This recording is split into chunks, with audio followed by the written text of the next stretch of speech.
Hello student, अब हम discuss करेंगे इक्वेशंस ऑफ मोशन का सेकेंड इक्वेशन। इसके पहले हमने डिस्कस किया था इक्वेशंस ऑफ मोशन का फर्स्ट इक्वेशन, जिसमें हमने ग्राफिकल मेथड से डिस्कस किया था, डिफाइन किया था कि v equal to u plus a t कैसे होगा।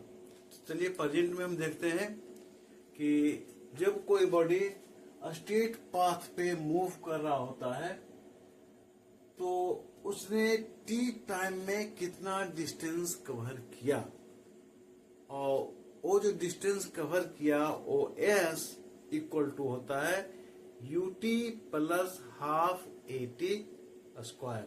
तो यहाँ देखते हैं कि distance travelled by the body in time t क्या होगा, area of trapezium O B A D. ये जो शेडेड पार्ट आप देख रहे हैं ओ बी ए डी, इसका एरिया अगर हम निकाल लेंगे तो हमें मिल जाएगा distance cover by the body. इसके पहले भी हमने डिस्कस किया है कि डिस्टेंस निकालने के लिए हम क्या करते हैं, एरिया को निकालते हैं। तो आइए हम इसका एरिया निकालते हैं। तो देखिए इसको हम दो तरह से बना सकते हैं। ओ बी ए डी एक ट्रेपेजियम है ना, तो ट्रेपेजियम का हम एरिया निकाल सकते हैं डायरेक्ट, और नहीं तो इसको दो पार्ट में डिवाइड कर देंगे। ट्रायंगल ए बी सी का एरिया और फिर rectangle O B C D का एरिया। तो चलिए हम इसको दो पार्ट में डिवाइड करके ट्रेपेजियम का एरिया निकालते हैं। तो यहाँ डिस्टेंस निकालते हैं, area of rectangle O B C D plus area of triangle A B C triangle का एरिया और ओ बी सी डी इस रेक्टेंगल का एरिया, दोनों का एरिया ऐड कर देंगे तो हमें O B A D trapezium का एरिया मालूम हो जाएगा। तो पहले हम O B C D rectangle का एरिया क्या होगा, O B into O D plus right angle triangle A B सी, इसका एरिया क्या हो जाएगा, हाफ इंटू बेस हो गया बी सी और हाइट हो गया A C, half into base into height. अब देखिए यहाँ ध्यान देना है, O B into O D है, तो ओ बी क्या है, इनिशियल वेलोसिटी u, हमने u लिखा, और ओ डी क्या है, टाइम टेकन है, हमने t ut हो गया प्लस हाफ बी सी कितना है, जितना ओडी होगा उतना ही बीसी होगा, यानी टी होगा, मैंने टी लिखा है। अब आ गया एक सवाल ए सी का, ये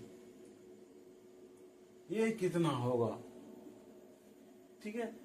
तो हमने क्या किया है, ओडी के पैरेलल बीसी को ड्रॉ किया है और ओडी के ही पैरेलल एफ ए को ड्रॉ किया है। तो जितना एसी होगा उतने यहाँ एफ बी भी होगा, ये ठीक है ना।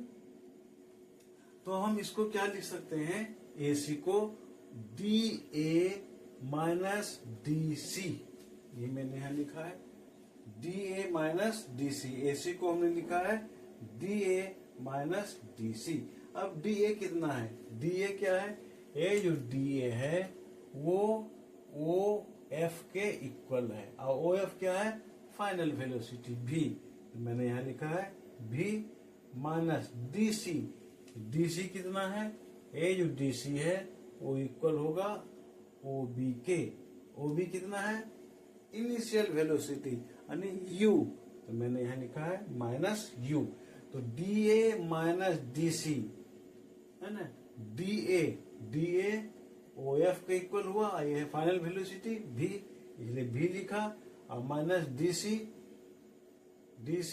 ओ बी के इक्वल है, इनिशियल वेलोसिटी u हो गया u, यानी v माइनस u। तो यहाँ हम v माइनस u का वैल्यू निकालेंगे v equal to u plus a t वाले फॉर्मूला से। तो v minus u equal to क्या हो जाएगा, ए टी होगा। तो v माइनस यू के जगह पर हम 80 पुट कर देंगे तो हमें मिला क्या, s equal to ut plus half at²। यही है हमारा सेकेंड इक्वेशन मोशन का, गति का दूसरा नियम। तो मैं समझता हूं ये आपको अच्छी तरह समझ में आ गया होगा। फिर मिलते हैं हम इक्वेशंस ऑफ मोशन का थर्ड इक्वेशन, है नी। गति का जो समीकरण है, फॉर्मूला है, वो थर्ड समीकरण के साथ। लेकिन तब तक आपको अपना ख्याल रखना है।